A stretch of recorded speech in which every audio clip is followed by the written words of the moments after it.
Datang. Halo Kak Angga, selamat siang, selamat siang. Sudah makan siang belum nih? Halo Kak, iya Kak Hanan, selamat siang. Halo, halo. Halo Ija. Halo Mbak Bel. Bella Omnia, halo selamat siang. Iqbal, selamat siang Bung Iqbal. Wah, gak sabar nih Kak mau dapat ilmunya. Mantap, mantap, mantap. Bentar lagi kita akan mulai nih live Instagram Duta Kampus Perbanas.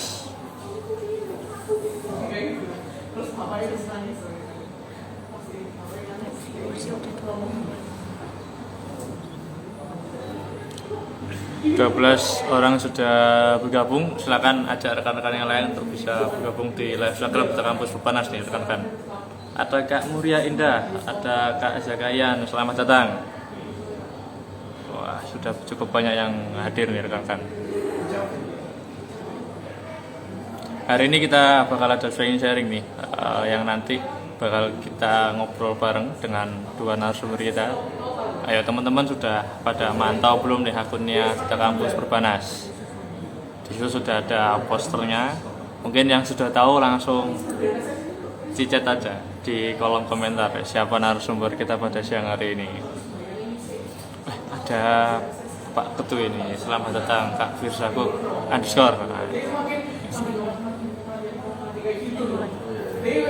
Baik, halo rekan-rekan semuanya, selamat siang, selamat datang di live Instagram Duta Kampus Perbanas Surabaya. Hari ini kita akan melakukan sharing-sharing dengan narasumber kita yang sangat keren, narasumber kita yang sangat hebat. Sambil menunggu narasumber kita hadir, ada yang tahu nggak sih? Sekali lagi saya ingin tanya, aku ingin tanya ke teman-teman, ada yang tahu nggak narasumber kita pada siang hari ini siapa? Nah, kalau yang tahu langsung ketik aja di kolom komentar. Tapi masuk gak harus ya? Ayo, dipantau Duta IG ini Duta Kampus. Nah, coba komen di bawah. Selamat menyemangati kedua jempol teman-teman untuk bisa mengetik di kolom komentar. Yang pasti narasumber kita ini cantik, ganteng. Belum tahu Kak? Kalau belum tahu nanti kita salken nih. Kak Aldo sama Kak Auribel ya Kak. Wah, betul sekali ini Kak Abdullah. Yang jadi narasumber kita pada siang hari ini ada Kak Aldo dan juga Kak Auribel. Nanti sembari menunggu beliau berdua bisa hadir, kita ngobrol-ngobrol nih teman-teman. Gak tahu Kak, spill dong. Nah ini sudah tak spill ini. Narasumbernya itu Kak Aldo sama Kak Auribel. Top. Oke, jadi benar sekali ya teman-teman bahwa tadi yang sudah disampaikan baik itu oleh Kak Abdullah ataupun Kak Hanan bahwa live Instagram Duta Kampus Perbanas kali ini akan ditemani oleh dua narasumber yang sangat hebat, yaitu Kak Frani Aldo Tunggal, atau nanti kita bisa panggil beliaunya bareng-bareng dengan Kak Aldo. Kemudian narasumber kita yang kedua yaitu Kak Cornia Auribel. Nanti kita bisa panggil bareng-bareng dengan Kak Auribel. Beliau berdua merupakan mahasiswa ataupun mahasiswi universitas kita tercinta, Universitas Hayam Wuruk Perbanas, mahasiswa-mahasiswi yang berprestasi. Betul, narasumber kita ini keren-keren, Bre. Keren-keren.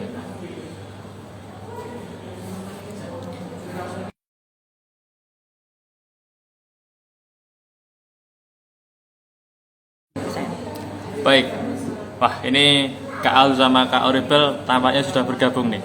Saya undang untuk bisa live bareng dengan saya di sini.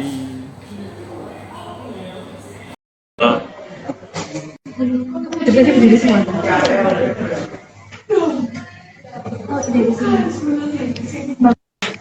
Iya.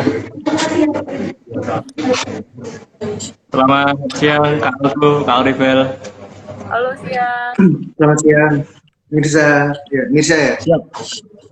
Betul. Alhamdulillah. Sebelumnya apakah ada kendala siang nggak nih Kak? Baik dari Kak Aldo ataupun Kak Auribel. Aman ya? Insya Allah aman. Aman ya? Insya Allah aman. Luar biasa, berarti sudah dipersiapkan betul nih mau live video bareng dengan Duta Kampus Perbanas. Terima kasih banyak Kak Aldo dan juga Kak Ribel.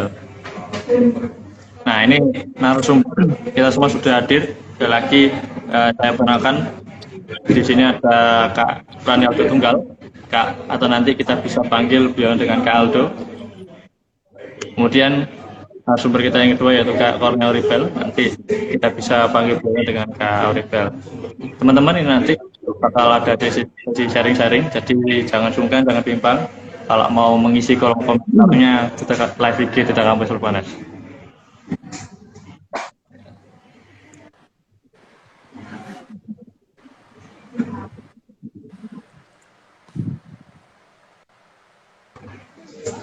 Baik, saya izin untuk memulai ke Aldo dan Kak Ribel. Sebelumnya, Assalamualaikum warahmatullahi wabarakatuh. Terima kasih atas kesempatannya. Lagi saya ucapkan selamat datang, selamat siang, dan selamat sejahtera bagi kita semua. Puji syukur kita sampaikan kepada Tuhan Yang Maha Kuasa karena atas limpahan rahmat-Nya kita semua dapat hadir meskipun secara daring. Kita ngobrol-ngobrol melalui live Instagram Duta Kampus Perbanas di siang hari ini. Jamnya jam setelah makan siang ini. Kak Aldo sama Kak Ribel, apakah sudah makan siang nih Kak? Alhamdulillah udah. Alhamdulillah sudah. Sudah nih. Alhamdulillah. Kamu gimana nih? Udah belum? Udah mau jadi moderator, udah makan siang belum? Alhamdulillah. Ini habis minum green tea dulu nih Kak. Baik.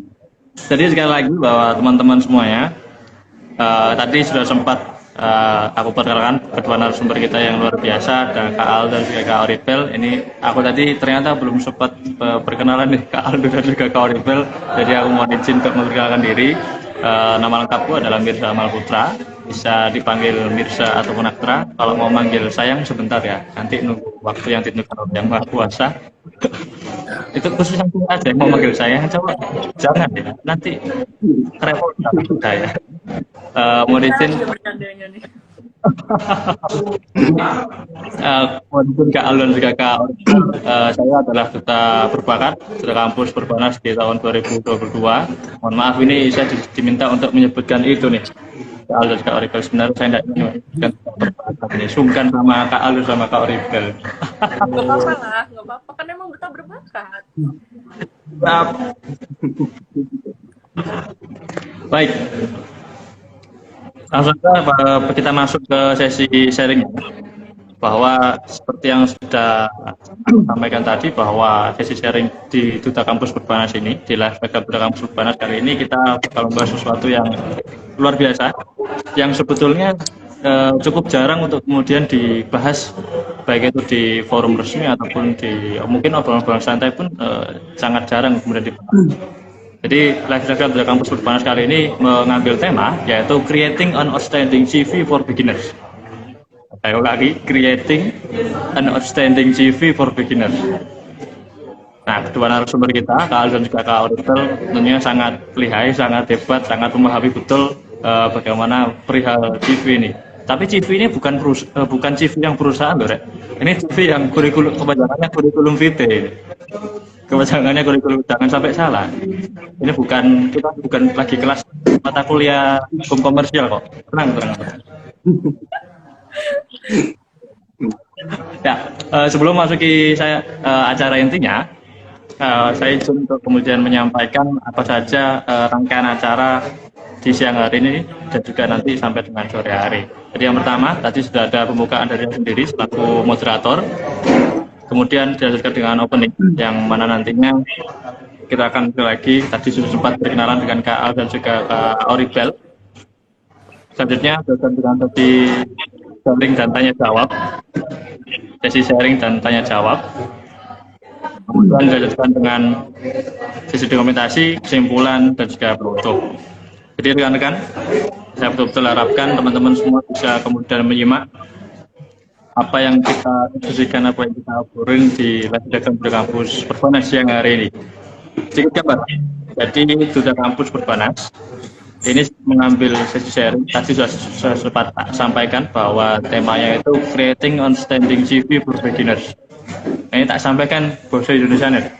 Bahasa Indonesianya itu ya apa sih? Bagaimana sih caranya kita membuat CV itu kurikulum yang bagus, menarik dan yang pastinya luar biasa. Jadi pembahasan kali ini itu cukup seru, cukup menarik dan saya rasa sekali lagi tidak terlalu sering untuk kemudian dibahas. Nah ini kesempatan yang luar biasa untuk kita semua bahas di sesi sharing kali ini.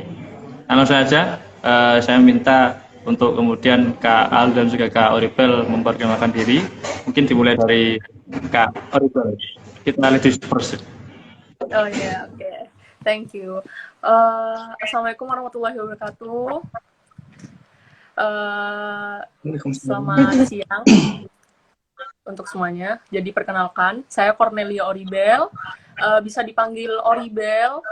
Saya dari angkatan 2017 nih. Angkatan 2017, baru lulus di 2021.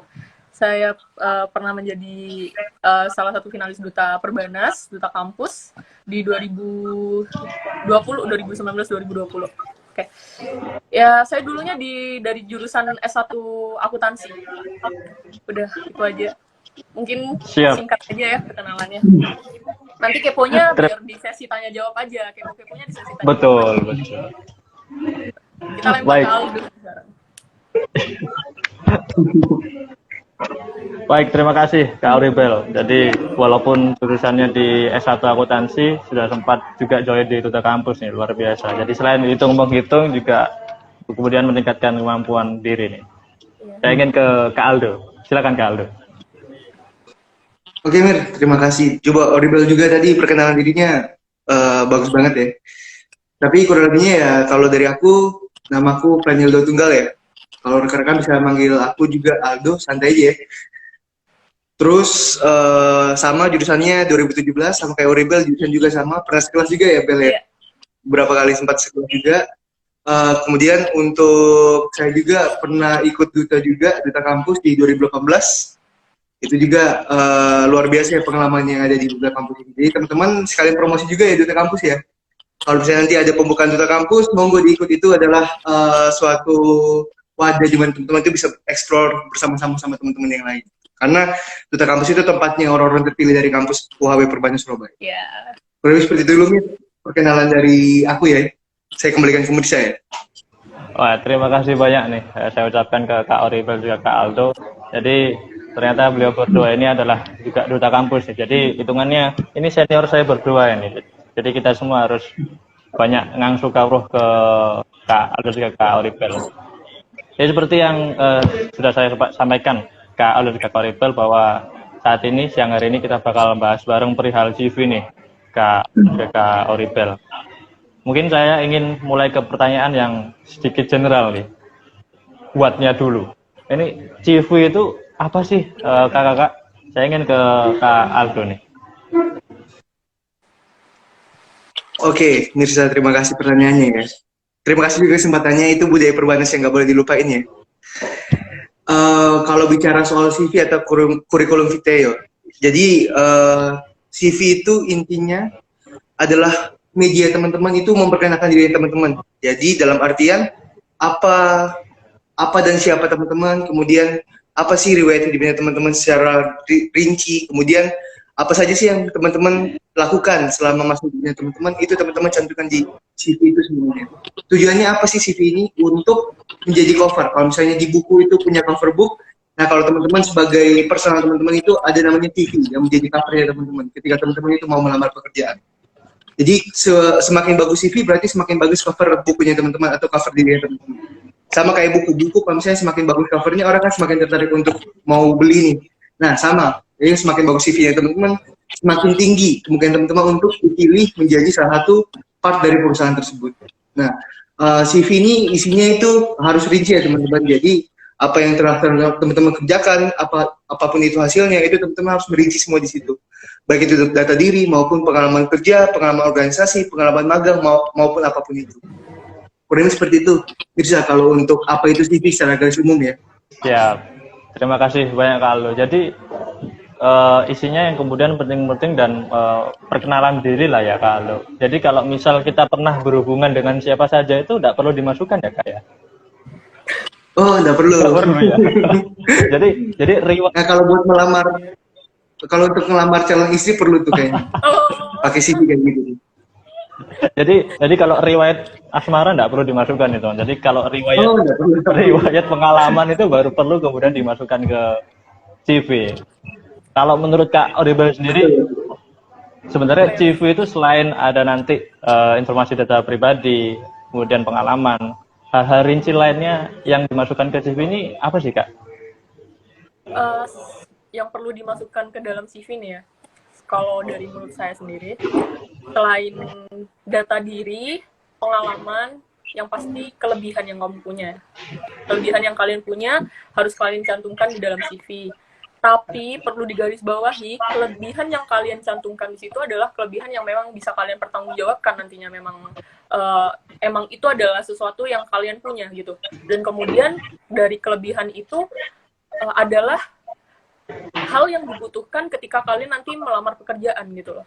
Misalnya kalian nanti mau ngelamar kerja nih, kalau kita dari accounting, kita tuh orangnya teliti gitu kan. Nah, kita sebagai accounting kan harus jadi orang yang cukup teliti lah, perlu itu teliti. Kemudian leadership skill kita perlu. Kita karena di suatu perusahaan, suatu saat kita pasti akan menjadi leader kan kita. Nah, seperti itu. Selain pengalaman kerja atau pengalaman kalian berorganisasi, data diri kalian, data pribadi kalian, kelebihan itu juga perlu dan penting buat dicantumin sih. Baik, terima kasih Kak Oribel. Jadi tadi saya menggarisbawahi satu kalimat dari Kak Oribel, kelebihan itu harus dimasukkan ke dalam CV, namun kelebihan yang dapat dipertanggungjawabkan dan mungkin saya menangkapnya sesuai dengan tujuan pekerjaan yang kita lamar, begitu ya Kak Oribel? Selain sesuai, tapi memang kalian memiliki kelebihan itu. Misal kalian jangan sampai bilang kalian punya public speaking yang oke ya gitu, skill kalian ada public speaking, tapi begitu kalian bekerja, ada halnya kalian yang di tempat presentasi atau mungkin waktu kalian interview, kalian malah public speaking kalian nggak ada gitu. Jangan sampai kayak gitu kayak. Berarti kan kalian menipu si wawancara nih, interviewers gitu kan. Nggak boleh kayak gitu. Yang bisa kalian pertanggungjawabkan emang yang kalian punya, dan ya selalu kalian selalu praktikkan gitu setiap hari organisasi, kalian bisa praktikkan leadership kalian, nanti waktu kelebihan di CV kalian bisa tulis leadership kayak gitu. Ya, jadi kelebihan yang bisa dipertanggungjawabkan dan paling nggak sudah kemudian terbiasa dengan kelebihan itu. Ya. Jadi kalau misal Mirza punya kelebihan nonton Netflix 24 jam penuh, itu nggak bisa dimasukkan ya Kak Arif? Mohon maaf nih gitu kan ya. Nggak diperlukan itu dalam dunia. Nggak diperlukan. Wah, aku sudah ditolak mentah-mentah nih sama Kak Arif nih. Iya. Bahaya. Baik. Oke, jadi itu tadi bahwa ya, data pribadi, rincinya, kemudian pengalamannya apa saja, kelebihan dan kekurangan diri, kemudian pengalaman organisasi mungkin juga bisa dimasukkan. Nah, kemudian Mirza ini kan masih mahasiswa ya, Kak Aldo dan juga Kak Oribel. Kegiatan atau soft skill apa saja sih yang kemudian harus dipersiapkan sekiranya ketika Mirza mumpung masih semester 2, masih perjalananku masih cukup panjang. Dari sekiranya yang perlu dipersiapkan soft skillnya untuk kemudian mengisi CV itu apa saja sih? Saya ingin ke Kak Aldo. Oke, jadi ini inti pertanyaannya soal persiapan apa saja ya, gitu ya Mir ya. Nah, sebelum saya ke situ mungkin ini dulu sih. Jadi ini kan dalam mempersiapkan itu kan banyak hal yang harus disiapkan ya. Nah, kalau misalnya Mirza misalnya tujuannya buat mendapatkan pekerjaan, semua pekerjaan di dunia ini nggak mungkin karena waktu Mirza terbatas. Tapi makanya itu ada yang namanya tujuan. Jadi tujuan itu harus ditentukan dari awal. Misalnya Mirza sekarang semester awal ya. Jurusannya apa kalau boleh tahu Mirza?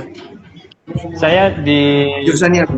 jurusan S1 manajemen nih, Kak Aldo. Oke, S1 manajemen. Nah, S1 manajemen ini contohnya Mirza ini mau masuk ke MT misalnya, manajemen training. Nah, ketika Mirza mau mempersiapkan ke situ, berarti kan itu Mirza nggak perlu mempersiapkan hal-hal lain yang di luar itu. Misalnya, Mirza mau masuk MT itu kan perlu kepemimpinan, perlu public speaking, terus perlu istilahnya itu kalau misalnya MT-nya itu sales, berarti perlu bisa interpersonal. Nah, hal-hal kayak gitu yang perlu Mirza siapkan dari sekarang. dengan tujuan awal yang sudah ditentukan. Jadi yang pertama, tentukan dulu tujuan awalnya mau kemana, kemudian tinggal Mirsa menentukan apa aja yang menjadi komponen-komponen penting untuk mendukung itu.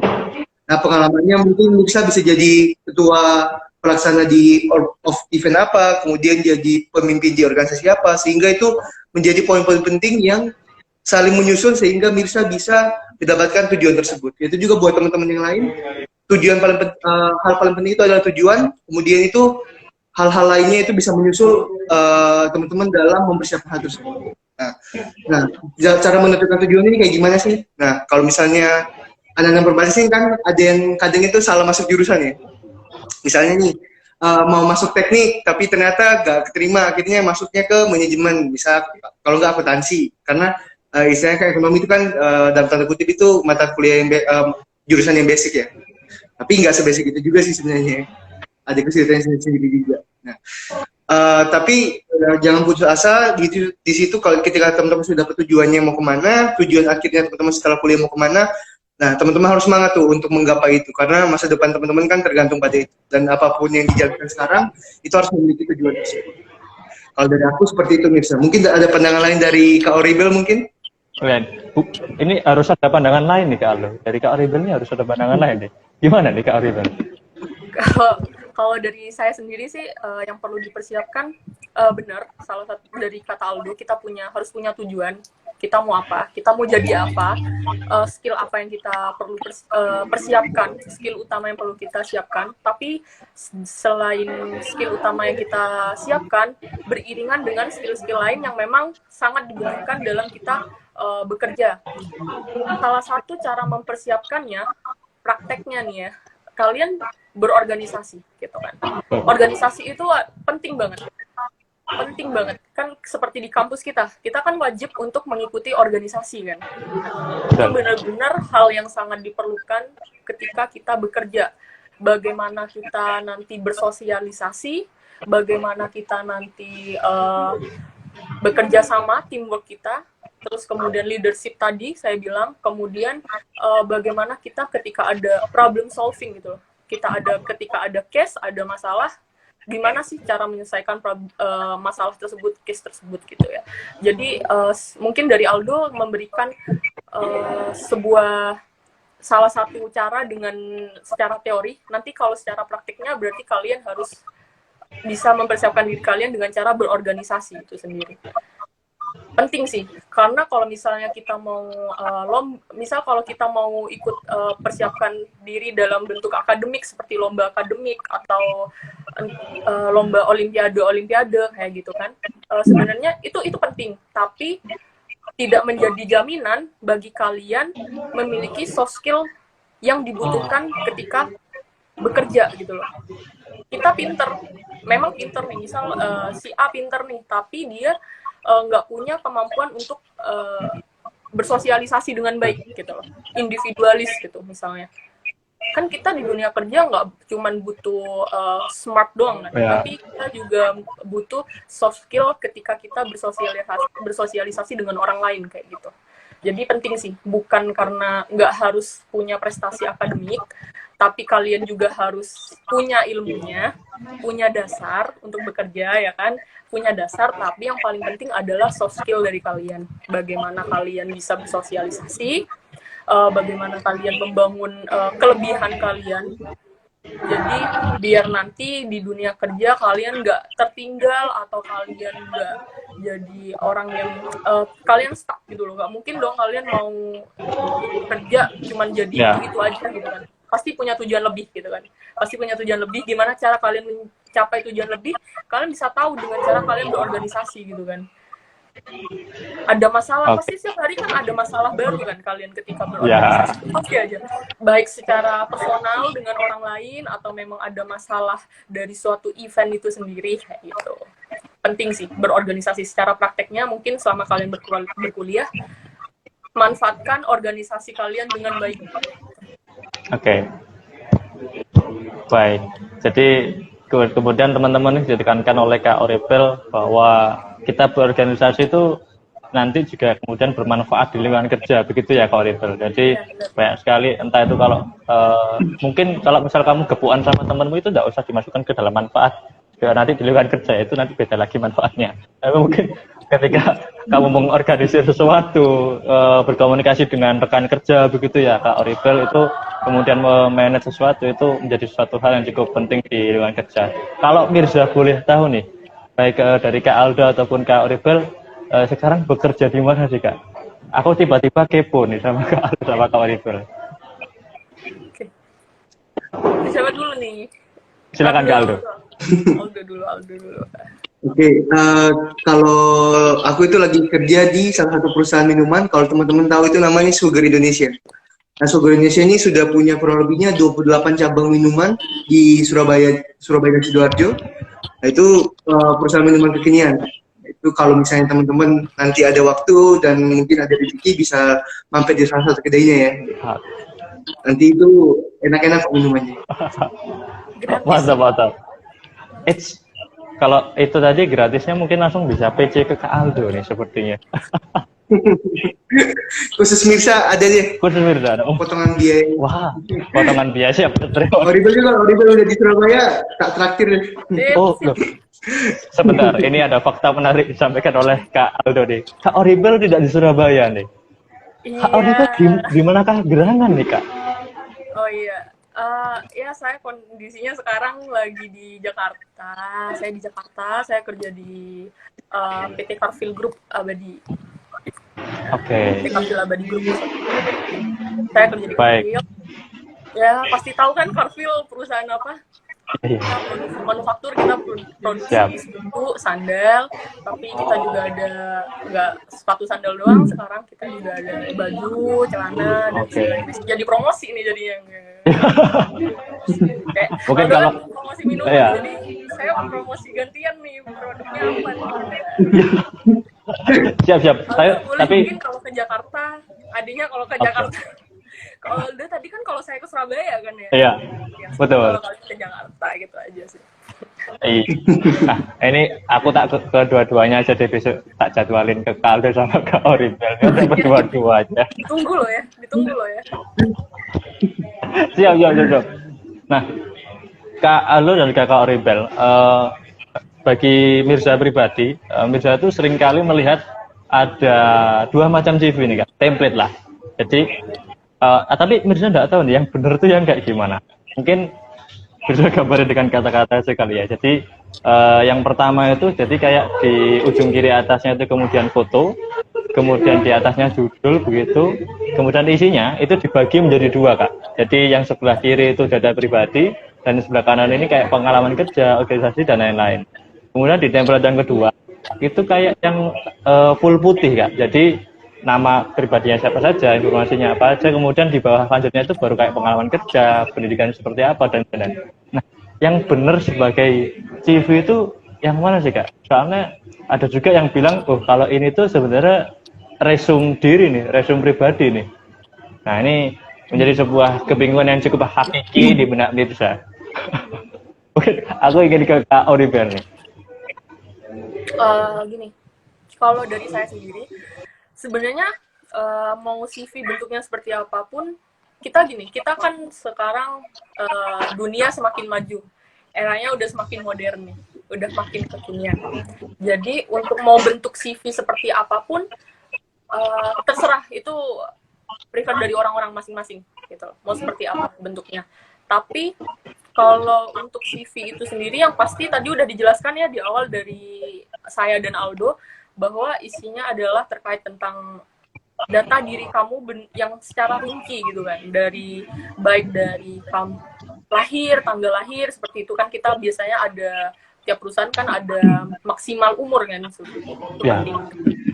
Pendidikan terakhir kita, kemudian kelebihan pengalaman kerja atau pengalaman selama kamu kuliah, nah, gitu itu perlu dicantumkan di dalam CV.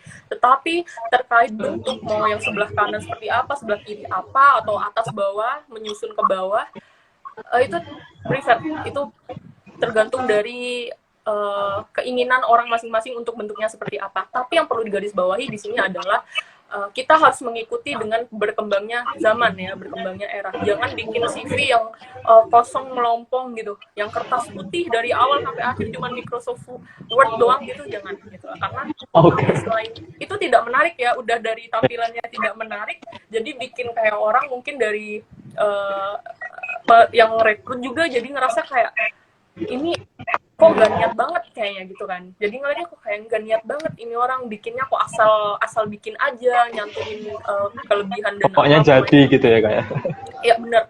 Tapi kalau misalnya tadi adenya jawab tentang resume nih, resume dan CV berbeda ya. Kalau misalnya CV memang dicatat secara rinci gitu loh, dari waktu ke waktu kita punya pengalaman kerja apa aja, prestasi kita apa aja dari secara periodikal gitu ya. Tapi kalau misalnya resume itu dari resume sendiri artinya adalah secara singkat ya gitu. Ya. Kalau resume berarti kamu hanya mencangkut dari CV kamu itu semua dijadikan satu secara singkat, nggak perlu serinci dalam CV. Jadi misal kalian punya bagian apa, kalian jelaskan di situ apa-apa dengan kalian bekerja di mana gitu, nggak perlu sampai sebanyak yang di CV, nggak perlu rinci kayak gitu. Yang seperlunya saja untuk kalian ketika melamar kerja gitu. Dan kalau dari resume tidak lebih dari, setahu saya, mohon koreksi kalau misalnya ada salah, setahu saya resume tidak lebih dari 1 lembar atau 1 halaman gitu, nggak banyak, karena secara singkat ya, resume itu singkat gitu. Kalau CV, oke, kalian boleh isi banyak karena itu adalah hal yang perlu dilihat nanti oleh perusahaan yang akan kalian lamar. Tapi perlu digarisbawahi lagi, jangan sampai mencantumkan hal-hal yang tidak penting. Oke. Baik. Jadi kalau terkait format itu tergantung dari masing-masing orang. Oke, jadi perbedaannya mungkin langsung aja ya. Jadi kayak CV itu jauh lebih rinci, kemudian kalau resume itu dia ke singkat, ke 1 lembar aja. Tapi semoga nggak sesingkat hubungan kita bertiga ya, Kak Aldo juga Kak Oliver. Aduh, susah nih sama moderatornya nih ngomongnya. Nah, Mirza ingin ke Kak Aldo. Beberapa waktu lalu, tepatnya 1 jam yang lalu, Mirza ini googling deh Kak Aldo. Jadi sebenarnya hal apa yang harus diketahui ketika hendak membuat CV? Dan ketika Mirza klik suatu website itu bilang harus sesuai dengan kriteria ATS. Nah, apa sih ATS itu Kak Aldo? Oke Mirza, jadi pertanyaan soal ATS ya. Di ATS itu istilahnya kayak mesin pelacak gitu. Jadi ATS ini alat yang membantu rekruter sebenarnya. Jadi dia itu sistemnya akan memfilter secara langsung. Kalau misalnya teman-teman lihat di Excel kan itu ada fungsi filter ya. Filter kan itu bisa filter sesuai dengan keinginan kita. Misalnya kita mau lihat orang yang tinggal di Surabaya, kan bisa difilter langsung ya. Nah, kurang lebihnya itu Excel-nya orang HRD. Jadi mereka itu bisa memfilter secara langsung.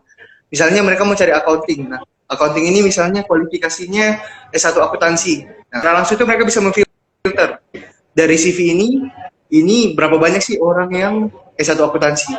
Nah, fungsi filter ini penting ketika itu di perusahaan yang besar yang dimana itu sudah sekali open recruitment itu bisa ribuan orang yang mendaftar gitu. Jadi kan nggak mungkin rekruternya lihat satu-satu kan. Jadi untuk memfilter tersebut dibantu oleh mesin itu namanya ATS. Oke. Gitu ya kurang lebih. Siap. Jadi kurang lebih selain seorang Gemini yang friendly terhadap semua orang, kita juga harus friendly dengan ATS ya, Kak Aldo ya. Betul. Wah, ini mantap buat Gemini, dipertaruhkan sedikit di sini. Jadi harus friendly dengan perangkat ATS ini, harus hati-hati nih teman-teman. Nah, kalau yang aku ingin menggali sedikit lebih dalam nih Kak Aldo. Kalau yang CV yang friendly dengan bersahabat dengan ATS ini, CV yang seperti apa sih Kak? Nah, mungkin kalau misalnya untuk lebih detailnya mungkin teman-teman bisa googling juga ya. Cuma ini aku kasih tahu secara garis besar aja.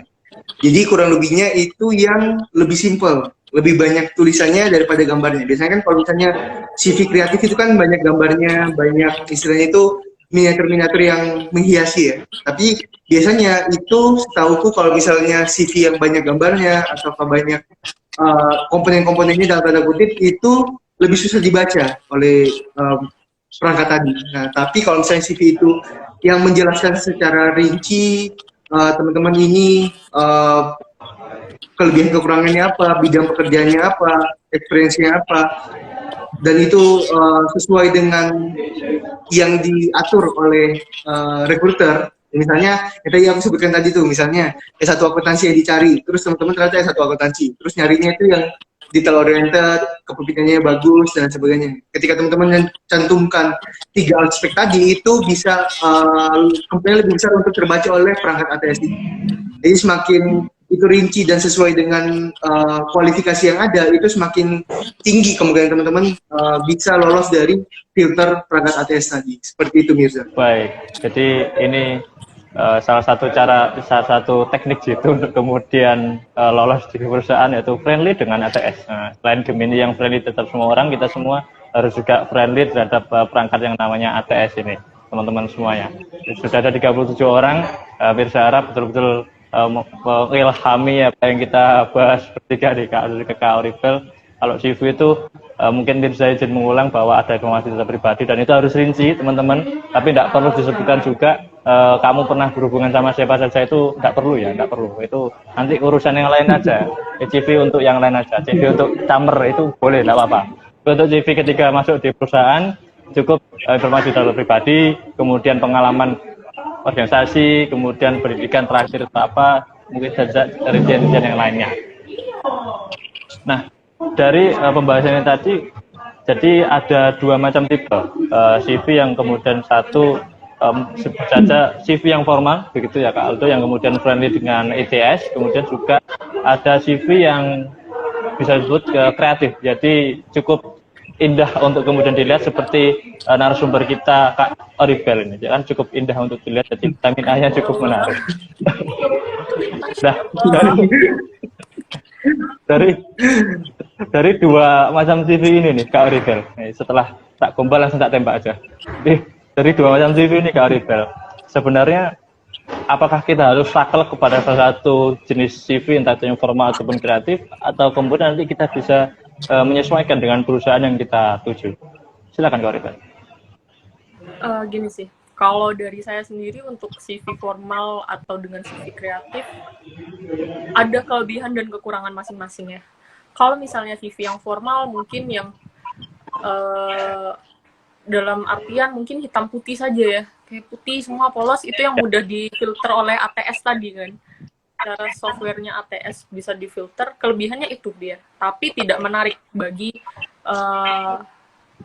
yang recruiter. Tapi ketika kita pakai CV kreatif, mungkin kekurangannya adalah tidak mudah difilter oleh ATS itu sendiri. Cuman secara tampilan itu menarik bagi recruiter. Kemudian kalau misalnya kita mau bikin CV kreatif, mungkin nggak perlu sampai yang rame banget ya, yang rame sampai banyak gambar-gambar atau gimana gitu, nggak perlu lah ya. Kita cukup berwarna mungkin, tapi ada foto kita kayak gitu. Jangan sampai yang rame dengan banyak stiker atau apa yang ditampilkan yang penting. Jangan gitu kan, kita mau nggak perlu, jangan CV bikin so imut gitu, nggak usah ya gitu ya. Fotonya gini ya Kak ya, fotonya gini gitu. Nggak usah, itu tetap yang formal aja gitu.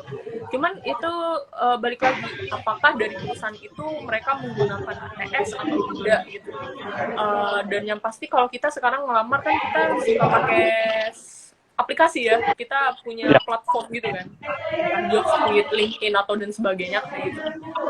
Nah, itu balik lagi menurut saya prefer dari orang masing-masing, tapi yang penting kita sudah berusaha sebaik mungkin kita bikin CV dengan perincian yang memang diperlukan oleh perusahaan, yang menunjukkan kelebihan kita, value diri kita di situ perlu ditunjukkan. Untuk formatnya seperti apa, balik dari personal masing-masing ya, orangnya masing-masing. Tapi kalau dari saya sendiri, saya lebih suka dengan CV yang lebih kreatif tapi tetap formal gitu. Karena kita dari kita sendiri nggak tahu nih yang rekrut apakah mereka pakai ATS atau enggak. Yang penting dari platform yang kita gunakan kita udah cantumkan dengan profil diri kita dengan jelas.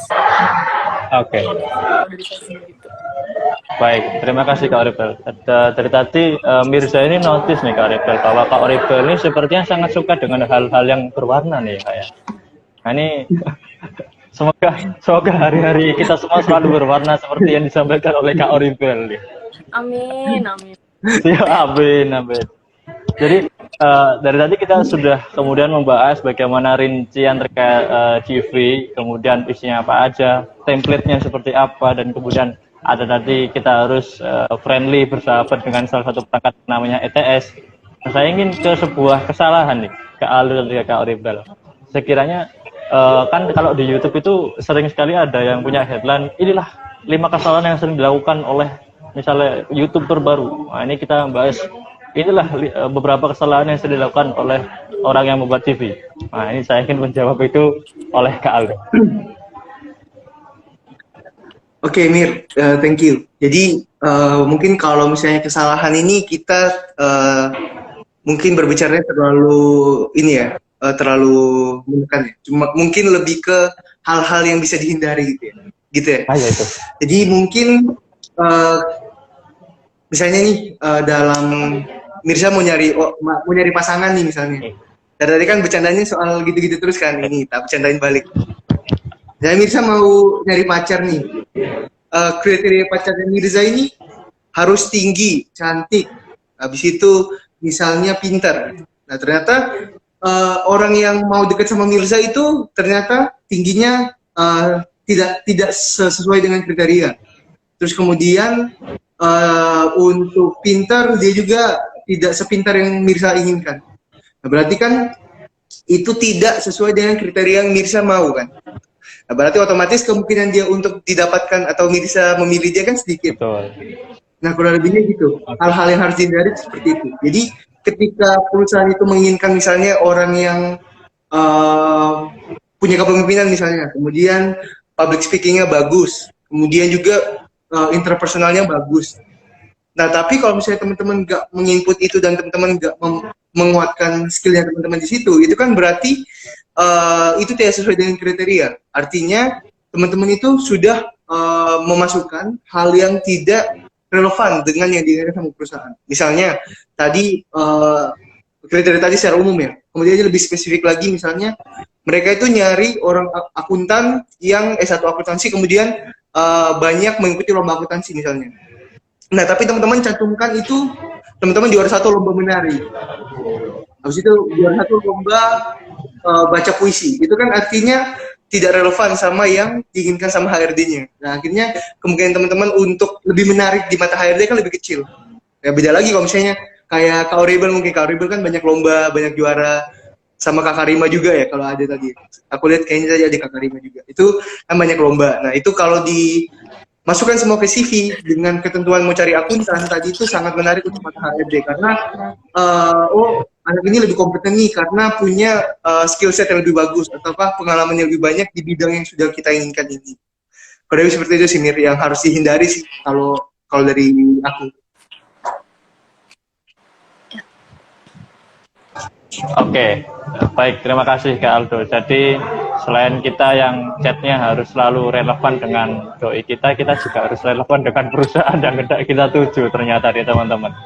Jadi kalau perusahaan yang kita tuju itu misalnya mencari akuntan kayak Kak Aldo juga Kak Oribel, maka S1 akuntansi misalnya. Kemudian kayak Kak Oribel tadi ternyata ada fun fact, beliau ini sering memenangkan lomba-lomba di akuntansi. Jangan disampaikan mungkin pernah yang kalau mungkin yang ditujukan adalah perusahaan yang butuh akuntan terus yang dicantumkan di CV itu pernah menang lomba makeup gitu, berarti tidak boleh ya.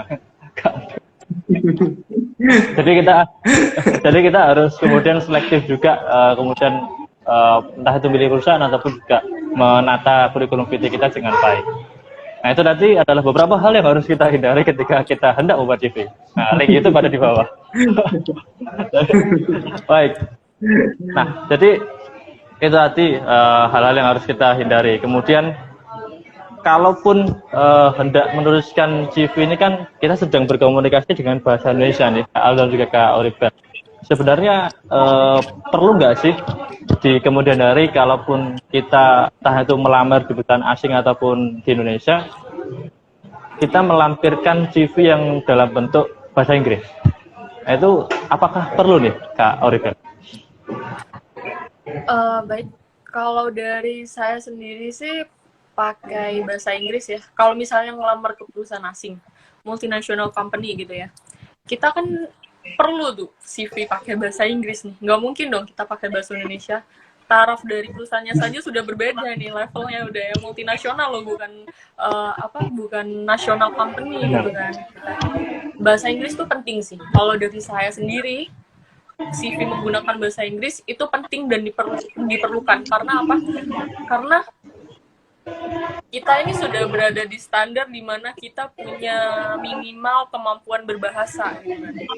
Kita punya minimal kemampuan berbahasa. Gak hanya bahasa Indonesia, tapi bahasa Inggris juga penting gitu.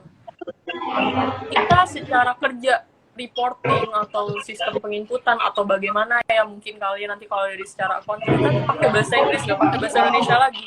Berarti ada kita tahu dong standarnya sekarang itu at least kita bisa berbahasa Inggris gitu. Dari CV, kalau kita bisa berbahasa Inggris, pakai bahasa Inggris, why not gitu. Kenapa enggak kita pakai bahasa Inggris? Tapi yang penting gini, kalau kalian mau pakai bahasa Indonesia oke gitu. Bahasa Indonesia oke, tapi jangan sampai kalian melupakan kemampuan berbahasa, minimal kemampuan berbahasa kalian, bahasa Inggris. Karena sekarang kalau kita misalnya mau ke multinational company, perusahaan asing gitu kan, nggak cuma bahasa Inggris aja sekarang, malah justru ada minimal bisa berbahasa Mandarin. Gitu. Ya itu. Salah satunya itu. Jadi sekarang misalnya kita nggak bisa bahasa Mandarin ya, bahasa Inggris nih. Ya kenapa nggak kita cantumin pakai bahasa Inggris gitu? Kenapa nggak ada salahnya? Itu salah satu kelebihan kita. Oh berarti kita sudah punya pemikiran, kita bisa punya pemikiran yang global nih. Udah nggak terpaku dengan kita bahasa Indonesia terus. Kita selalu, bukan berarti kita melupakan bahasa kita ya, enggak, bukan kayak gitu, bukan sok-sok bahasa Inggris atau gimana, enggak. Tapi memang standar dunia kerja sekarang kita membutuhkan bahasa lain selain bahasa Indonesia gitu. Oke. Untuk bahasa Indonesia atau bahasa Inggris yang penting kita tetap formal, dan jangan lupa kata saya tadi bilang di awal, dunia ini udah mulai modern, eranya udah maju, globalisasinya udah mulai meningkat. Ini kita nggak bisa kita mau pride of Indonesia terus enggak gitu loh. Tetap bangga dengan Indonesia, cuma kita harus ngikutin nih pergerakan dari kemajuan dunia ini, kita harus ngikutin kayak gitu. Baik. So, if you want to apply some job in the multinational multinational company, you have to use English in your curriculum vitae. Nah, semoga benar itu bahasa Inggris saya. Mantap. Mantap. Ampun. Jadi sekali lagi saya sampaikan kepada teman-teman, kalau apply ini yang mau apply di perusahaan internasional, komen dong di kolom komentar. Ada nggak yang kira-kira teman-teman mau apply, mungkin di mana kek, atau di paling nggak di Singapura atau di Malaysia atau mungkin di Timor Leste, itu kan juga luar negeri. Nah teman-teman sudah betul kan, Timor Leste juga luar negeri nih Kak Oribel. Benar. Tapi emang penting sih. Betul. Karena sebelum saya bekerja di sini di Carfield, saya sebelumnya kerja di perusahaan asing kan. Perusahaan asing. Waktu saya interview itu pun langsung dengan user di mana orang luar. Jadi interviewnya langsung bahasa Inggris. Wow. Tesnya pun bahasa Inggris. Untuk tes itu nggak kagok. Gimana? Itu Kak Oribel ngeliat langsung terkejut nggak sih Kak? Orang-orang bahasa Inggris itu? Enggak, karena udah tahu dari awal. Ini perusahaan asing pasti yang diperlukan memang bahasa Inggris kayak gitu sih. Penting. Walaupun jadi teman-teman ada juga yang pakai bahasa Inggris tesnya. I see. Baik. Jadi teman-teman yang sekarang, Anda jangan mengeluh ketika ada kuliah bahasa Inggris ya. karena itu sangat terpakai di dunia kerja. Apalagi kalau teman-teman ingin melamar melamar di dunia kerja di internasional ya. Di Indonesia itu sangat perlu. Di perusahaan Indonesia pun yang perusahaan besar aku rasa juga tadi sudah sempat disampaikan oleh Kak Oribel, ada beberapa hal yang diperlukan dalam bentuk bahasa Inggris. Nah, saya ingin beralih ke narasumber kita yang sangat tampan dan berani, yaitu Kak Aldo. Tadi sempat disampaikan berulang kali bahwa ada baik itu pengalaman kerja ataupun organisasi, kemudian kelebihan diri yang dimasukkan ke dalam kurikulum vitae ataupun CV. Nah, ini saya sempat tersirat pertanyaan dari dua hal ini, Kak Aldo. Apakah ada yang salah satu hal bisa kita pentingkan, atau kedua hal ini saling berjalan seiringan? Jadi keduanya sama-sama penting. Kalau untuk dua-duanya itu saling melengkapi ya. Jadi sama-sama penting sih untuk dimasukkan ke CV. Terutama untuk yang pengalaman kerja yang relevan ya, itu sangat-sangat penting sekali ya kalau untuk kita mau melamar di pekerjaan yang kita mau gitu ya. Jadi saling melengkapi aja sih, gak ada yang lebih penting, gak ada yang lebih prioritas. Cuma kalau misalnya memang bisa untuk dimasukkan dua-duanya, kenapa enggak? Oke. Jadi ketika bisa dijalanin dua-duanya, kenapa enggak? Soal CV ya, bukan soal yang lain. Bukan soal yang lain. Ini kalau yang lain repot nih teman-teman nih. Kalau dari Kak Oribel. Siapa tahu tiba-tiba jalan sama dua orang, kan saya nanti yang bermasalah ini. Lah, tadi sempat Mirza singgung juga bahwa di CV itu kan kita perlu sekali untuk menyantumkan foto ya, Kak Aldo ya. Nah, betul. Foto ini apakah harus seperti Mirza, pakai pakaian etika, business look, atau kemudian bisa pakai foto yang hanya kemeja putih saja tanpa dasi, atau pakai kaos gitu, atau pakai foto 3x4 pas zaman SMA. Nah, itu foto seperti apa nih yang harus dipakai, Kak Aldo? Oke, kalau untuk foto ya, foto itu sebenarnya sesuai dengan relevansinya aja. Dan juga kalau misalnya masalah pakaian itu kalau bisa minimal yang formal. Tapi jangan terlalu formal juga kayak foto KTP ya. Kayak misalnya dulu itu ada salah satu materi dari Mem Laila, kalau teman-teman kenal ya. Mem Laila, kemudian dari Bu Yani juga itu memberikan beberapa contoh mengenai perbedaan foto CV antara orang Indonesia dan juga orang luar. Nah itu kalau ketika teman-teman melihat itu benar-benar berbeda. Jadi orang luar itu yang benar-benar pakai jas, kemudian dia itu kalau cewek ya pakai blazer gitu. Dan itu backgroundnya itu bukan yang biru atau merah seperti yang biasanya kita foto di Indonesia masuk ke CV gitu ya.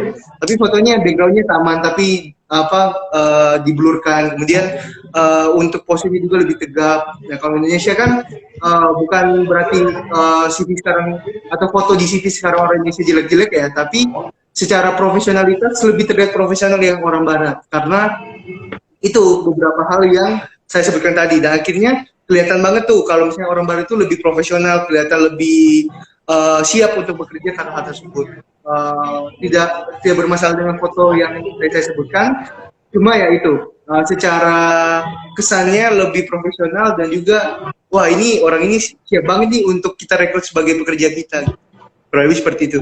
Jadi nggak perlu yang formal banget, nggak perlu yang non formal banget, tapi profesional yang penting. Jadi itu ya satu kalimat yang sangat bagus dari Kak Aldo. Nggak perlu formal banget, tapi nggak perlu selengean juga, tapi yang kemudian foto yang profesional. Nah ini mungkin kalau teman-teman butuh foto yang profesional bisa ke Duta Kampus Urbana Surabaya. Siap. Promosi tipis-tipis. Nah, Kak Aldo dan juga Kak Oribel, seperti yang sudah sempat kita obrolkan tadi bahwa untuk mengisi CV ini kan kita perlu filter nih, Kak Aldo dan Kak Oribel. Tadi sudah sempat disampaikan oleh Kak Oribel bahwa kita sangat perlu untuk kemudian berorganisasi. Kemudian kita juga sangat perlu misal mengenyang pendidikan, paling nggak sudah S1. Kemudian ada hal-hal yang lain. Nah, selain dari kedua hal tadi, entah itu yang berpendidikan ataupun yang berorganisasi nih Kak Oribel, apakah ada hal-hal yang lain paling nggak untuk mahasiswa seperti Firza ini kemudian bisa mengisi CV itu compact begitu, jadi nggak sekedar cuma banyak tulisan aja tapi kayak akhirnya nggak dilirik sama HR-nya begitu. Jadi langkah apa sih Kak Oribel yang perlu diambil oleh saya dan kawan-kawan ini? Oke, selain kemampuan dari kalian berorganisasi, nanti yang jadi skill kalian, selain kalian mengenyam pendidikan, yang pasti standarnya biasanya S1 biasanya minimal. Kemudian sertifikasi itu penting sih. Itu karena itu adalah skill tambahan kalian. Sertifikasi itu untuk dilihat oleh perusahaan. Berarti misal kalian punya sertifikasi SAP gitu kan. Sekarang sistem yang digunakan adalah sistem SAP, misal dari nggak cuma accounting ya yang pakai SAP ya, dari sales itu juga iya, manajemen pun juga pakai, marketing pun juga ada pakai SAP kayak gitu. Nah tapi itu kalian punya sertifikasi itu penting buat nanti kita melamar perusahaan. Oh berarti orang ini punya basic sertifikasi atas suatu software, atau kalian selain software kalian misal kalau dari accounting kita ada sertifikasi akuntansi dasar gitu kan, ada ujian akuntansi dasar. Nah itu berarti berarti kalau kita lulus berarti dia punya pengetahuan secara ilmu akuntansinya basicnya oke, berarti dia bisa gitu. Nanti itu adalah suatu kelebihan yang perlu kita cantumkan. Sertifikasi perlu selain soft skill yang tadi, berorganisasi atau leadership dan sebagainya, tapi kemampuan secara hard skillnya dari ilmunya kita juga harus punya gitu. Biasanya yang lebih diperhatikan sih itu sertifikasi. Makanya kenapa di kampus kita wajib kan punya sertifikasi, wajib, karena itu memang perlu dan itu terbukti gitu loh. Terbukti kalau kita punya sertifikasi itu, perusahaan lebih memandang kita, lebih kayak oh ini anak bisa nih gitu, oh ini anak dia lebih nih, oh yang ini perbandingan dua CV, oh yang ini dia punya sertifikasi ini loh, ini perlu banget loh di perusahaan kita loh gitu. Sedangkan si B dia nggak punya, wah lebih milih si A aja, ngapain si B gitu. Gampang banget buat mereka itu milih dari sertifikasi itu, milih banget karena itu penting buat perusahaan, karena kayak mereka nggak perlu susah-susah buat, ya nggak susah juga, cuman dari itu kalian punya kemampuan lebih dibandingkan yang lain gitu. Sertifikasi, kemampuan soft skill kalian secara praktek, kalian mungkin berorganisasi buat kalian pengembangan diri, kemudian dari akademik itu sendiri udah. Baik, terima kasih Kak Oribel. Jadi selain kemudian kita berorganisasi, yang semangat betul organisator ini, kemudian berkuliah itu juga penting. Sertifikasi yang ada di kampus kita juga kemudian ditekankan itu sangat penting sekali. Jadi mungkin tapi sertifikasinya yang jelas ya teman-teman. Sertifikasi mungkin kamu bisa mengotak-atik Microsoft Word, Excel dan lain-lain. Kemudian ada sertifikasi seperti Kak Oribel tentang akuntansi, itu kemudian bisa dilampirkan dan bisa dimasukkan ke dalam CV, begitu ya Kak Oribel? Jadi tersertifikasi apa gitu misalnya. Tapi jangan tersertifikasi yang aneh-aneh ya, yang jelas saja, yang prospeknya untuk pekerjaan, calon pekerjaannya teman-teman. Iya. Oke. Jangan yang aneh-aneh. Iya, jangan yang aneh-aneh. Jangan yang aneh-aneh. Yang aneh-aneh cukup moderatornya aja. Baik teman-teman semua ya, kalau teman-teman ada pertanyaan nih, silakan langsung aja sampaikan di kolom komentar ataupun juga melalui fitur apa nih, kalau di live IG ini ada fitur tanya itu Q&A. Nah, Q&A kata orang acara ini Q&A. Question and answer. Nah, ini sekarang kita sudah memasuki, tiba-tiba ada komentar yang dipin, luar biasa baru. Kita masuk ke sesi Q&A live Instagram Duta Kampus Urbanas. Jadi teman-teman, kita tunggu beberapa saat. Kalau misalnya ada yang ingin bertanya, silakan langsung disampaikan saja. Nanti kita langsung obrolin bersama dengan kedua narasumber kita.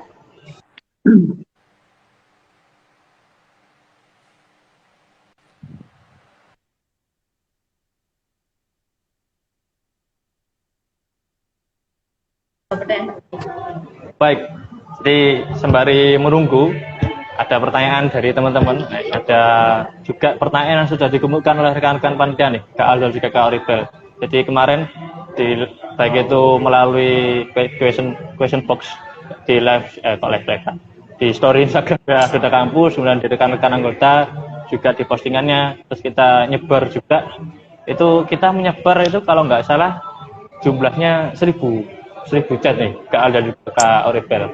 Dan sekarang sudah terkumpul, ini mohon waktu Kak, sudah terkumpul ada 3 pertanyaan terbaik. Nah, dari 1000 kita sudah merangkum ada 3 pertanyaan terbaik untuk kemudian dijawab oleh Kak Aldo dan juga Kak Oribel. Dan nanti saya sampaikan pertanyaannya nih Kak Aldo dan Kak Oribel, nanti Kak Aldo dan Kak Oribel bisa menjawab masing-masing.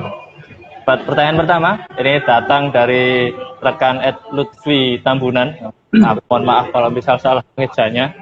Pertanyaannya adalah, bagaimana sih cara membedakan pengalaman kerja, work experience, dan pengalaman biasa saja, pengalaman biasa saja yang ada berada dalam CV? Apakah dilihat dari paid or unpaid-nya?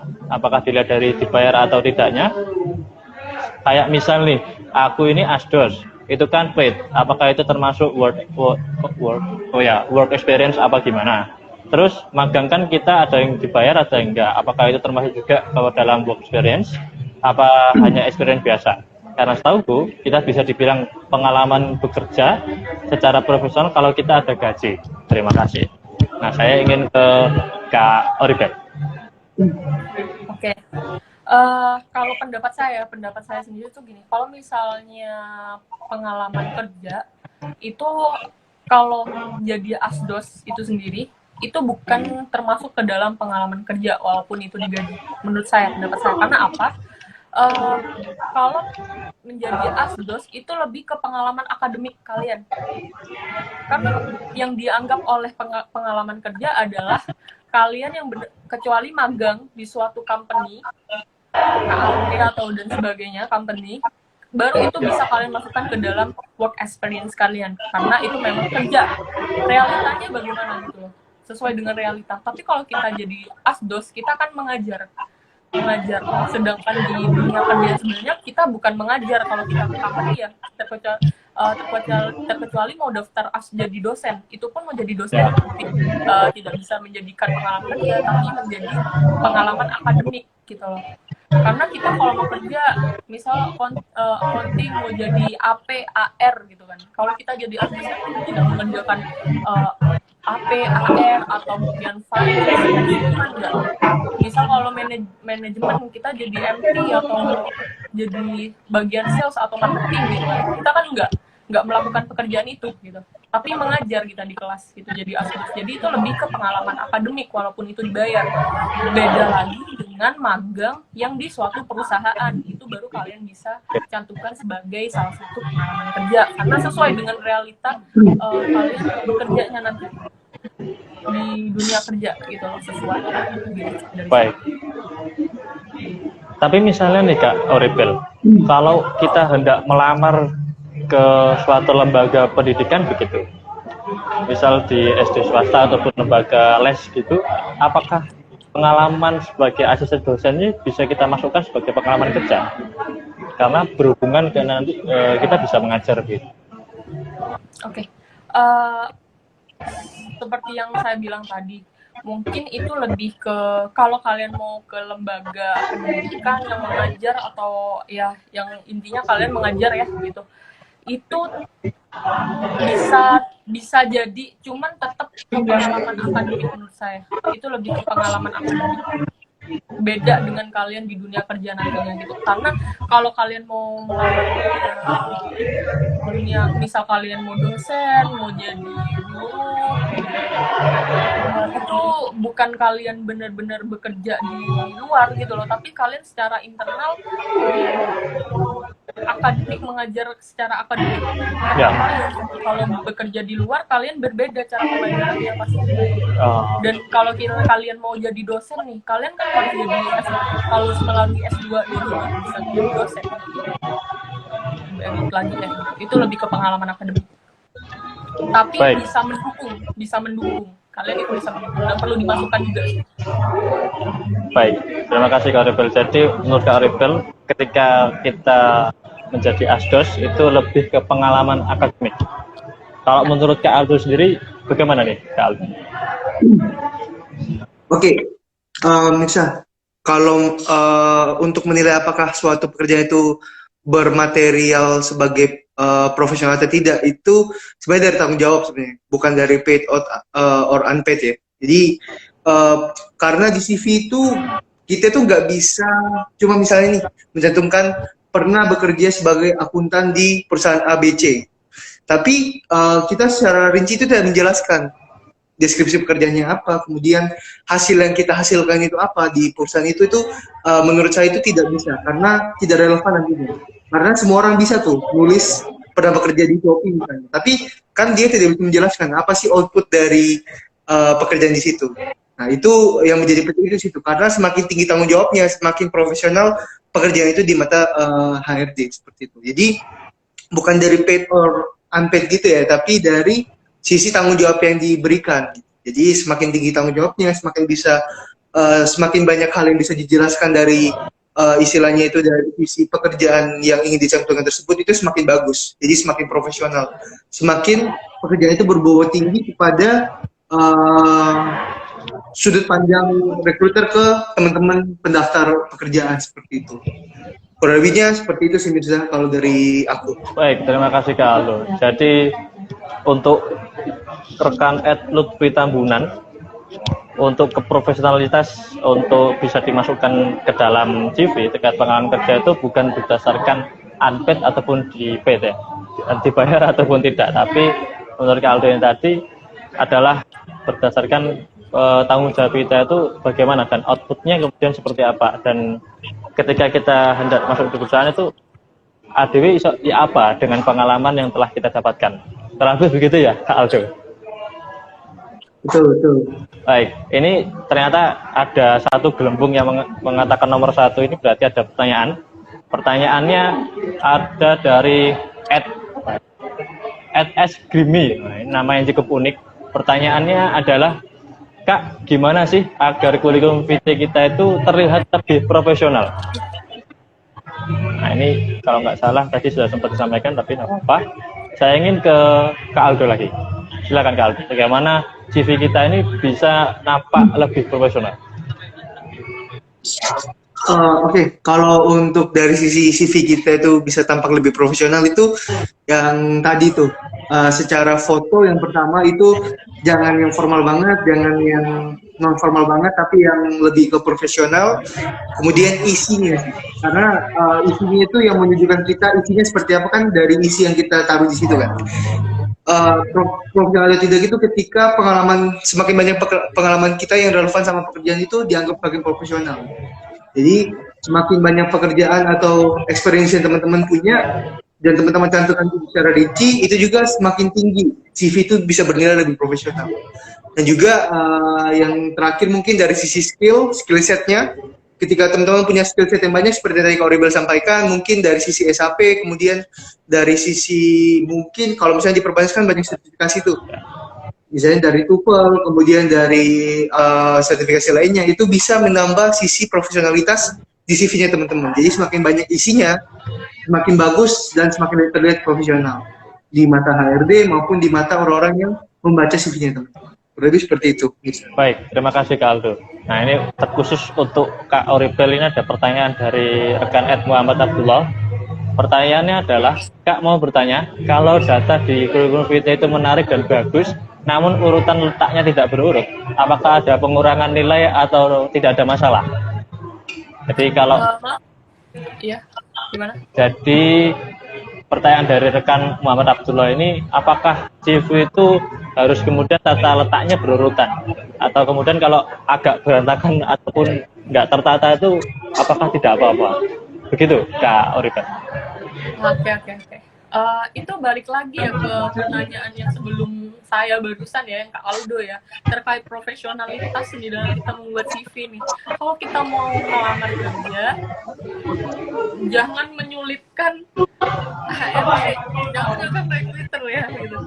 Harus tertata, harus rapi.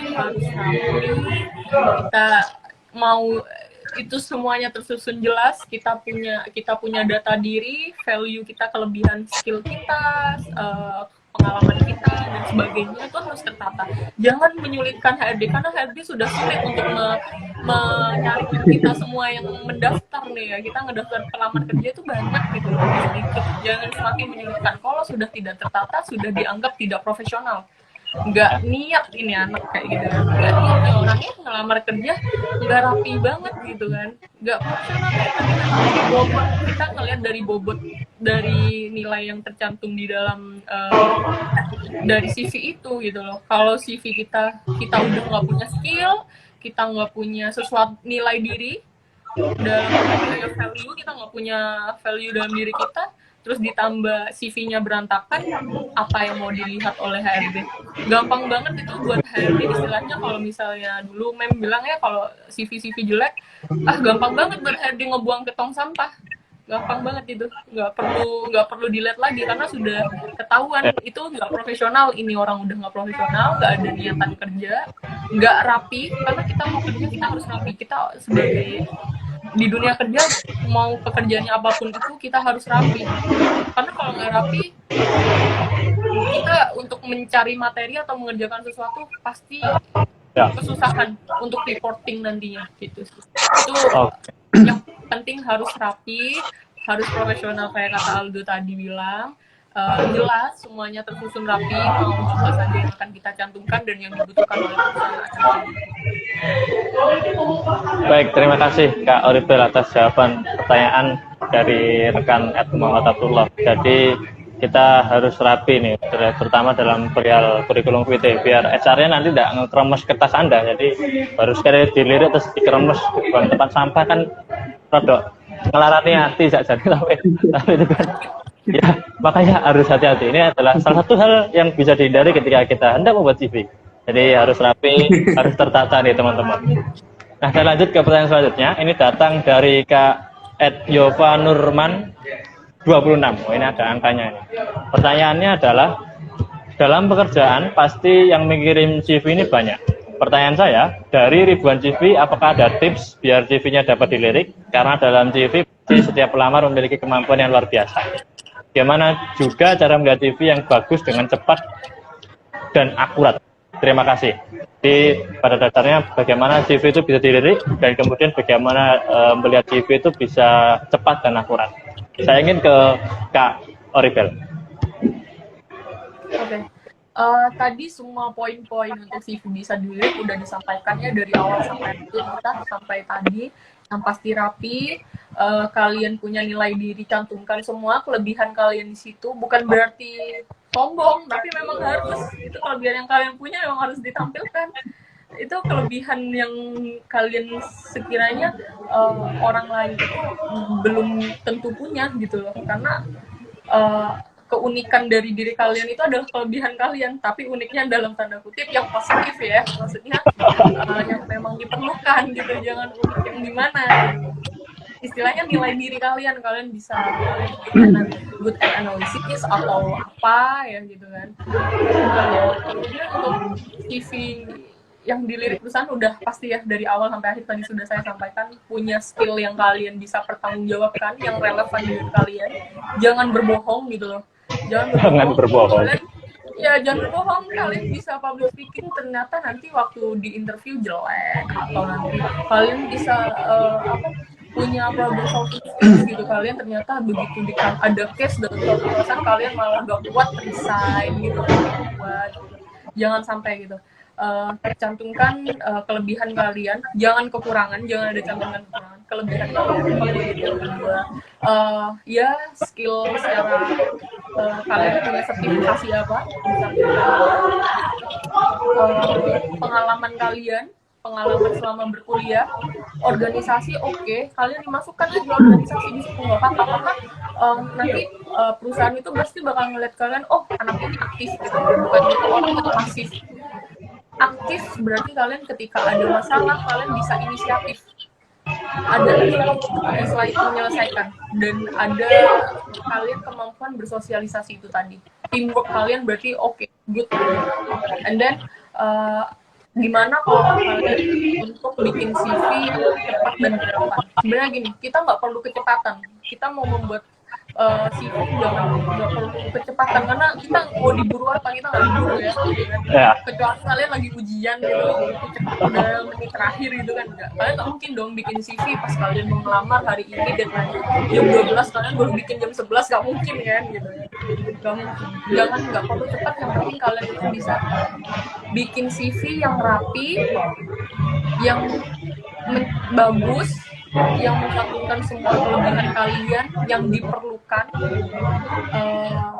dan tetap isinya berbobot dan rapi gitu sih. Jangan sampai kalian bikinnya cepet-cepetan tapi asal hasilnya nggak bagus, malah nggak jadi apa-apa. Kalian pergi mau nyebar CV kemanapun kalian nggak akan dilihat.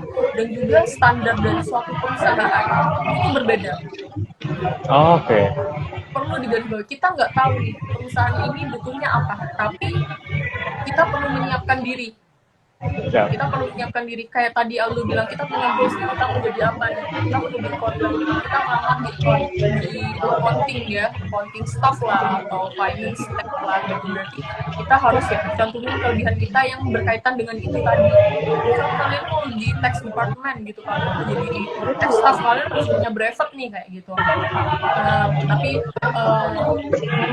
yang penting setiap perusahaan mempunyai standarnya masing-masing, dan kalian harus bisa mencantumkan, harus tahu goals kalian mau kemana dan cantumkan sesuai dengan goals kalian tadi yang Aldo sampaikan. Itu bener banget sih dari saya itu. Jangan bikinnya cepet-cepetan tapi asal, yang penting ya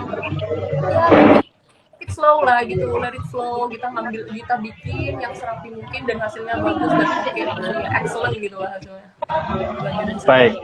Baik, terima kasih Kak Oribel. Jadi let it flow, pelan-pelan saja, nggak perlu cepet-cepet, tidak baru dikejar sesuatu hal kok. Toh juga jodohmu masih lama untuk datang.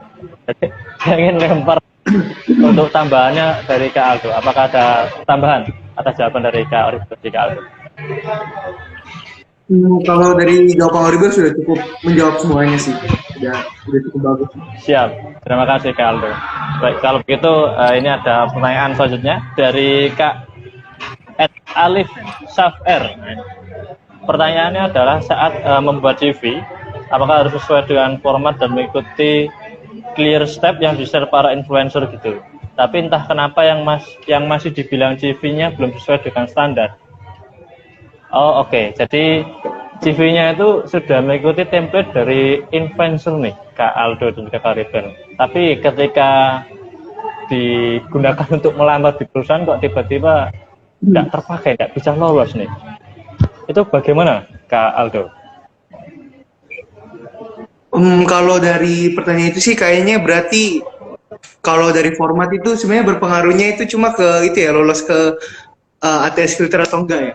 Cuma kalau dari apakah dia itu relevan dan bisa keterima itu sebenarnya dari skill setnya sih, sebenarnya dari apa yang dia isi di dalamnya sih. Jadi format itu istilahnya cuma buat kamu lolos di awal. Jadi kalau misalnya itu pakai ATS berarti lolos filter ATS-nya dulu nih biar bisa dibaca CV-nya sama recruiter. Nah nanti setelah itu sebenarnya dari isinya sih. Jadi kalau masalah format menurut saya itu untuk di awal, nanti ketika mau itu lolos ke ATS atau enggak, dan setelah lolos itu ya menurut saya di skill set itu sih sebenarnya. Kayak gitu sih Mir. Baik, terima kasih Kak Aldo. Jadi sekali lagi ini tadi Kak Aldo menekankan bahwa ini kita harus friendly terhadap perangkat yang namanya ATS ya teman-teman. Jadi tidak melulu kalau kita kemudian dapat template CV dari influencer kita langsung aku dapat CV dari influencer, aku pasti mendapatkan pekerjaan. Nah itu bukan seperti itu konsepnya teman-teman. Jadi bukan langsung kamu langsung ACC di perusahaan. Ini ada yang ditetapkan dari keadaan Hanan. Wah terima kasih, ini ilmunya sangat bermanfaat dari Kak dan juga Kak Oribel. Baik, pertanyaan yang ini tadi dari Kak Ed Alif Safir, yang merupakan pertanyaan terakhir dari sesi Q&A kita pada live Instagram dari Kampus Perbanas. Buat Kak Aldo dan juga Kak Oribel, Mirza mohon izin untuk kita bertiga bisa foto bareng nih, Kakak. Jadi saya aku tadi mutus-mutus, jadi aku juga minta foto bareng. Oke, jadi Mirza mohon izin untuk foto pertama dengan gaya formal terlebih dahulu.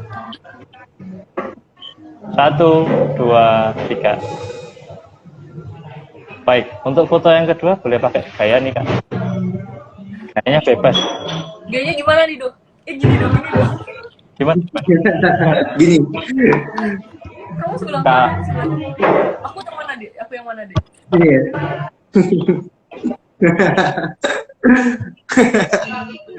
Sini ya.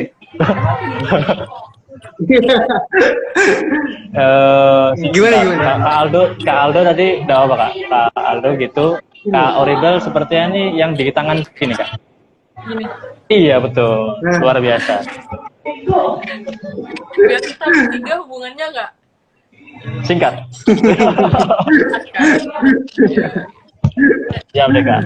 Oke, kita foto bareng dengan gaya bebas nih. Kak Aldo juga Kak Oribel. Boleh dengan gaya tadi tidak apa-apa Kak? Nah, berarti bisa tak gini aja. 1, 2, 3. Baik, terima kasih banyak kepada Kak Aldo dan juga Kak Oribel. Mirza mohon izin menyampaikan kesimpulan dari live Instagram kita pada siang hari ini. Jadi kesimpulannya adalah CV adalah daftar riwayat hidup yang berisi data dan informasi yang diperlukan untuk kemudian melamar pekerjaan yang bisa juga dikatakan sebagai cover. Tadi ini yang sempat disampaikan oleh Kak Aldo. Dari diri kita saat melamar pekerjaan seperti kelebihan dari kita dan pengalaman-pengalaman apa saja yang kita miliki. Ada juga hal-hal yang kita harus persiapkan untuk membuat CV, baik seperti dari berbagai keahlian-keahlian yang kita miliki dan kemudian dicantumkan dalam CV yang tentunya harus berhubungan dengan perusahaan yang hendak kita apply. Dan di dalam membuat CV kita juga harus menghindari beberapa hal seperti menginput hal-hal yang tidak relevan dengan ketentuan ataupun kriteria perusahaan. Dan yang pastinya penggunaan bahasa dalam CV harus sesuai dengan taraf perusahaan tersebut. Apabila kita ingin melamar ke perusahaan internasional, maka bahasa bisa menggunakan bahasa Inggris, ataupun jika di dalam perusahaan Indonesia bisa juga bisa dilampirkan dalam bahasa Inggris, tapi monggo diutamakan juga di dalam bahasa Indonesia. Baik, untuk selanjutnya adalah di luar kemampuan kita yang dilakukan dalam CV seperti pendidikan dan pengalaman organisasi, tapi kita juga bisa mencantumkan sertifikasi. Bisa ulangi, selain pendidikan kemudian pengalaman-pengalaman, kita juga bisa mencantumkan sertifikasi yang telah kita dapatkan agar dapat menambah kesempatan kita untuk bisa paling tidak dilirik oleh perusahaan yang menyeleksi kita untuk bisa masuk dalam perusahaan tersebut. Nah, tadi adalah kesimpulan yang Mirza sampaikan dari live Instagram dari Kampus Perbanas siang pada hari ini. Mirza ucapkan terima kasih banyak kepada Kak Aldo dan juga Kak Oribel yang berkenan menemani Mirza di sini untuk kita chit-chat, sharing-sharing bareng perihal CV yang sekali lagi jarang sekali kemudian dibahas secara mendetail dan mungkin jarang sekali yang kemudian teman-teman tahu bagaimana membuat CV itu yang sangat bagus yang kemudian bisa di-apply, kemudian tadi juga disampaikan harus friendly dengan TS, kemudian disampaikan juga bahwa kita harus menanamkan profesionalitas dalam sebuah CV. Jadi selain dalam diri kita, CV pun harus cukup profesional. Saya ucapkan terima kasih juga kepada rekan-rekan semuanya ini yang sudah setia menonton dari tadi. Angka tertinggi tadi ada sekitar 1.900-an penonton yang sudah bersama kita bertiga nih, Kak Oribel dan juga Kak Aldo.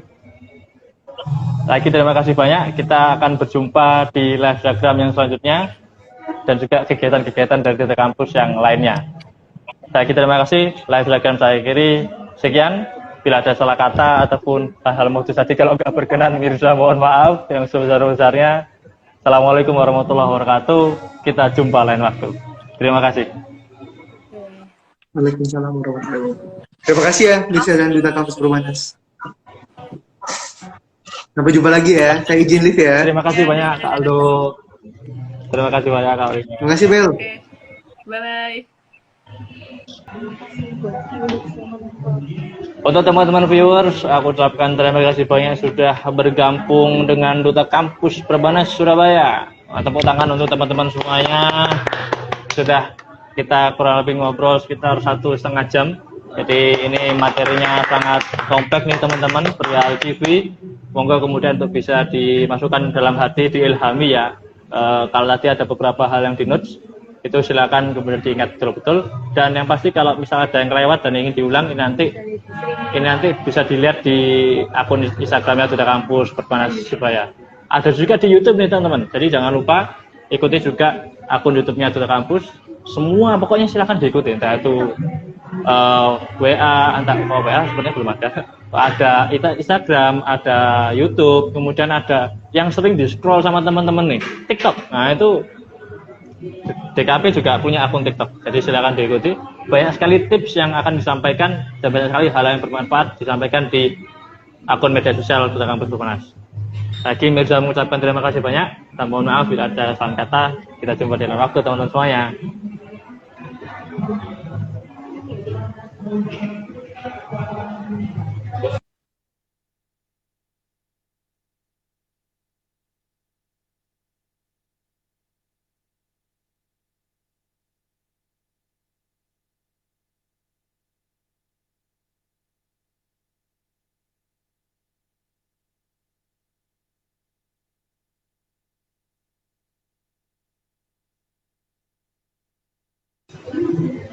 Terima kasih Mobinal underscore. Terima kasih kembali. Terima kasih M Arif Juniva. Wah nih Brody saya ini. Terima kasih sudah nonton. Oke, saya diminta pose. Dadah.